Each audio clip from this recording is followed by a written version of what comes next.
السلام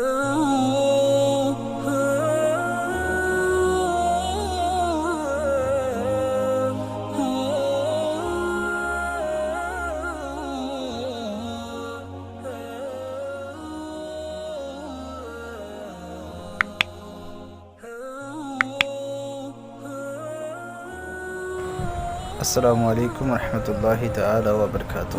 میں غلام علی مجاہدی، آئیے علامہ تاج الشریعہ رحمۃ اللہ تعالی علیہ کا بیان سنتے ہیں۔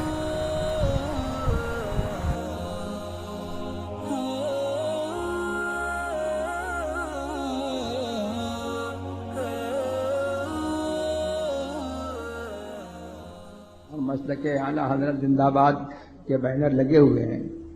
مسلک اعلیٰ حضرت کیا ہے؟ فاتحہ والوں کا مسلک یہی مسلک اعلیٰ حضرت ہے۔ ہم سب فاتحہ والے ہیں اور ہماری پہچان یہی ہے کہ ہم فاتحہ والے ہیں، اور اس پہچان کی وجہ سے یہ بات بھی ہے کہ فاتحہ کی برکتیں جو ہیں وہ ہمارا ہی نصیب ہے، اور نماز بھی ہماری ہے، کلمہ بھی ہمارا ہے، اور جو ہم سے الگ ہے نہ اس کی نماز ہے نہ اس کا کلمہ ہے۔ یہی وجہ ہے کہ وہ بیچارہ فاتحہ پڑھنے سے روکتا ہے، اور ہمارا نشان یہ ہے کہ ہم فاتحہ پڑھتے ہیں، نماز میں بھی پڑھتے ہیں، نماز کے باہر بھی پڑھتے ہیں، اور اپنے کاموں کا آغاز اور انجام ہم فاتحہ سے ہی کرتے ہیں۔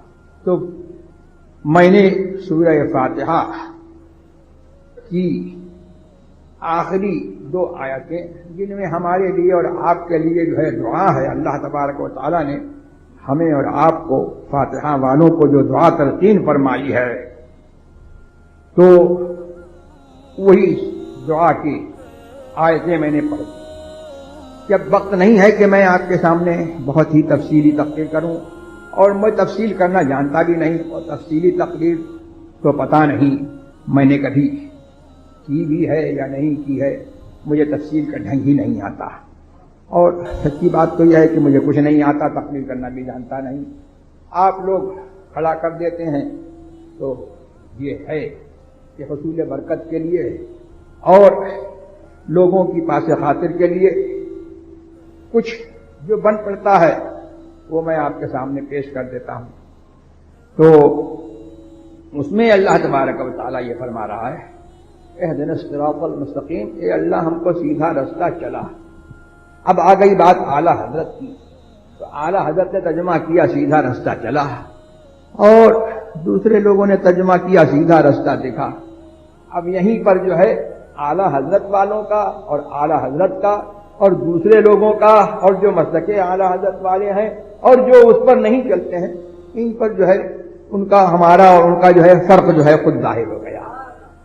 وہ کہہ رہے ہیں چلا، یہ کہہ رہے ہیں دیکھا، تو دیکھا تو وہی کہے گا جس نے دیکھا نہیں ہے، اور چلا یہ وہی کہے گا کہ جس نے راستہ جو ہے معلوم تو کر لیا ہے، لیکن اب اس کو جو ہے اس پر چلنے کی ضرورت ہے، تو وہ یہ توفیق مانگ رہا ہے کہ اللہ تو نے دکھا تو دیا، تیرا نبی تشریف لایا تو راستہ تو دکھا دیا، لیکن اب چلتے رہنا جو ہے وہ ہمارے بس کی بات نہیں ہے، تو چلا تو ہم چلیں۔ یہ ہوئی بات۔ اب سورہ فاتحہ سے ہی جو ہے اس بات کا جو ہے فیصلہ ہو گیا کہ ہم فاتحہ والے ہیں۔ تو اب ہم یہی سوچ رہے تھے کہ دعا کے پیرائے میں اللہ نے ہم سے دعا تو کرائی کہ سیدھا رستہ چلا، تو وہ سیدھا رستہ کیا ہونا چاہیے؟ تو اللہ نے متصل اس کی تفسیر فرما دی، صراط الذین انعمت علیہم، ان کے راستے پر چلا جن پر تو نے اپنا احسان فرمایا، ان کے راستے پر چلا جن پر تو نے اپنا احسان فرمایا۔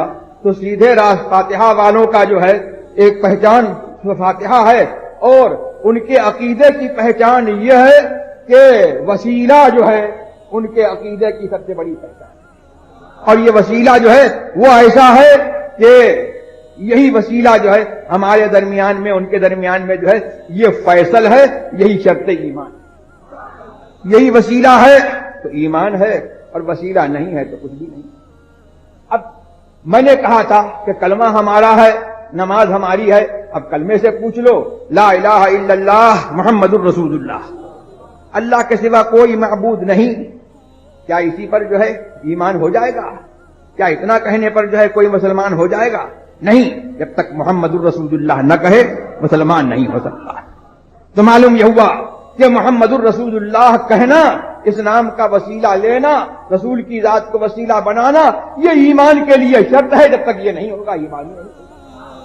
تو وہی بات ہو گئی کہ وسیلہ جو ہے ہمارے نزدیک جو ہے وہ شرط ایمان ہے. اور سبحان اللہ، وسیلے والوں کا کلمہ بھی وسیلے والوں کا ہے، اور نماز بھی وسیلے والوں کی ہے. اب یہاں پر اہدنا الصراط المستقیم، اے اللہ ہم کو سیدھا راستہ چلا.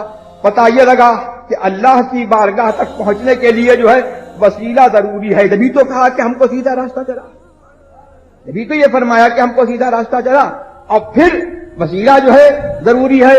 تو سب سے بڑا وسیلہ جو ہے کلمے نے بتایا کہ سب سے بڑا وسیلہ محمد الرسول اللہ ہے، کہ وہ اگلوں کا بھی وسیلہ ہے، پچھلوں کا بھی وسیلہ ہے، نبیوں کا بھی وسیلہ ہے، رسولوں کا بھی وسیلہ ہے. اور اگلوں کے بھی رسول ہیں، پچھلوں کے بھی رسول ہیں، نبیوں کے بھی رسول ہیں، رسولوں کے بھی رسول ہیں. یہی تو مسلک اعلی حضرت ہے. اور ہے مسلک اعلی حضرت کیا؟ کلمے سے مسلک اعلی حضرت